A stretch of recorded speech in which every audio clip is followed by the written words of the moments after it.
goodness. Welcome back, people. Welcome back, people. Welcome back, people. It's been 2 weeks. 2 weeks since my bloody rant, since we were destroyed by Ipswich at home before another international break. So the Premier League is back, people, and for Spurs fans, we are not happy right now.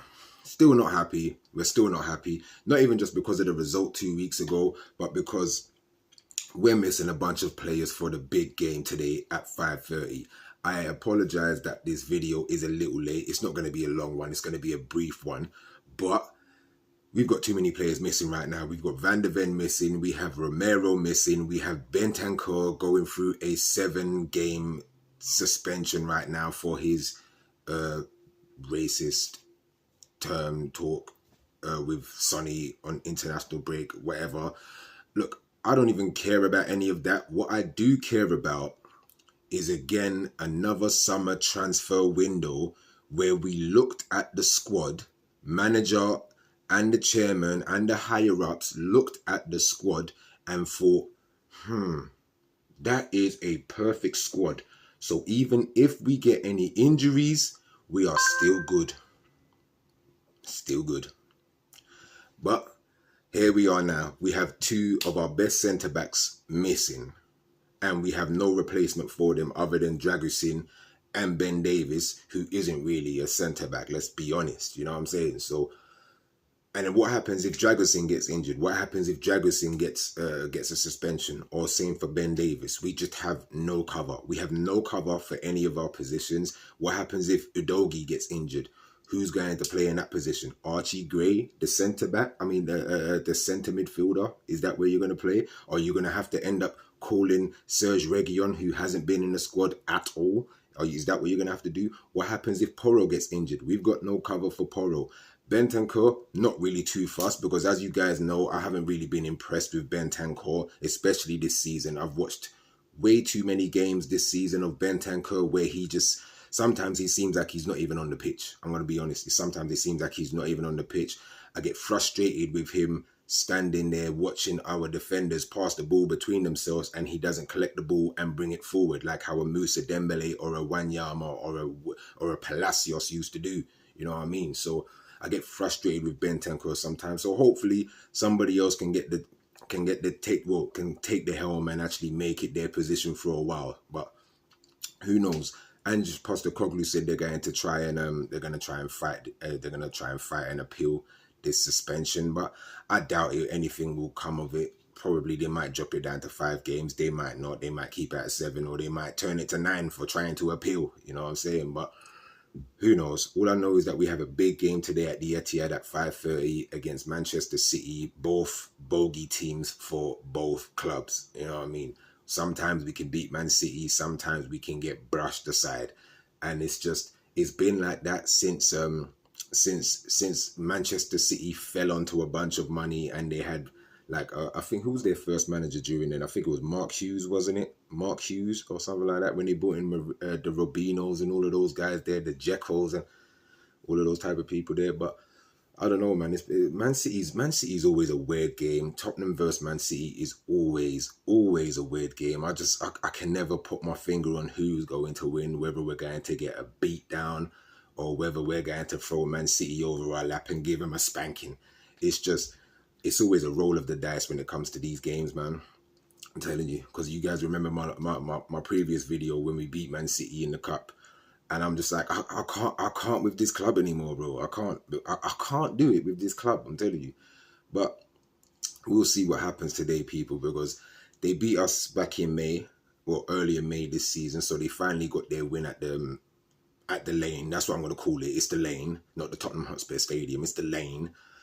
And yeah, so who knows, man? Because it's always difficult for us at the Etihad, but I still remember the last game that we played at the Etihad, man. That game with Harry Kane and Harry Kane's header in the last dying few minutes of injury time.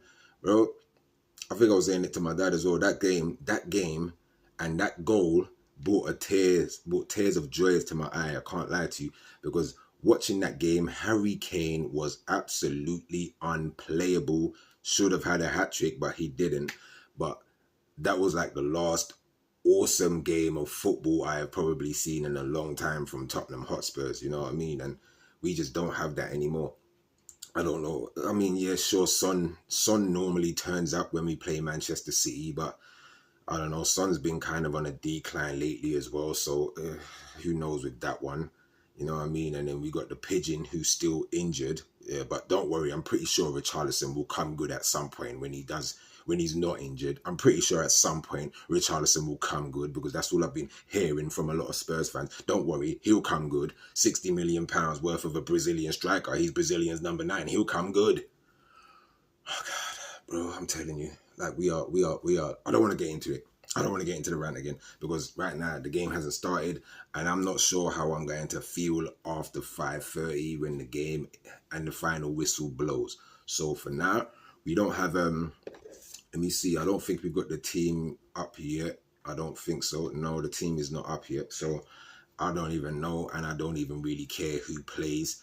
You know what I mean? I just know it's going to pretty much be the same old from Ange Postecoglou. He's not going to change it around. He's not going to try a 3-5-2 or a 3-4-1-1 or something like that. He's not going to try anything like that because he can't now. He doesn't have the centre backs to do that now. You know what I mean? So yeah, we've got Romero and Van der Ven out. So what can he do? What can he do? He's going to pretty much go for the same 4-3-3 again. And I reckon it will pretty much be as you were with probably Basuma coming in to cover for Bentancur. And yeah, it's gonna be the same. I mean, let's be honest. We always know what we're gonna see from Ange Postecoglou. I can't stand managers who don't surprise us. That's what it is with me.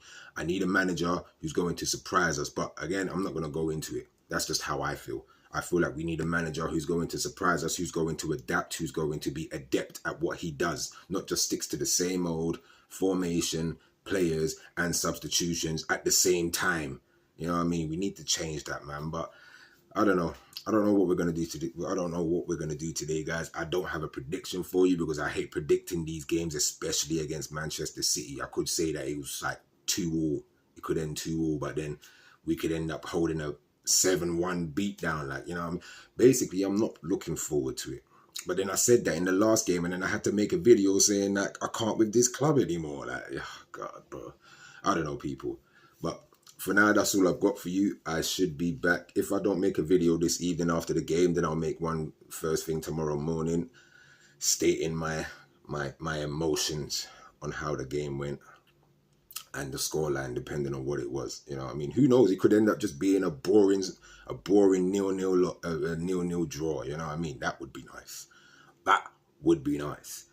But again, a lot of people think that we're doing pretty good in the league because we're 3 points behind top 3 or top 4, just because we're 3 points behind. But I'm like, all that shows is that the other teams are just pretty much just like losing where they shouldn't be either. You know what I mean?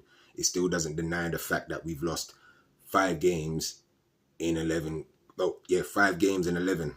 Like, still doesn't deny the fact. You know what I'm saying? So that's poor form considering last season, where we were last season after 11-12 games. So anybody who says that we're doing well, we're doing better, I don't really think so, my guy. But hey, it's up to you. It's your opinion.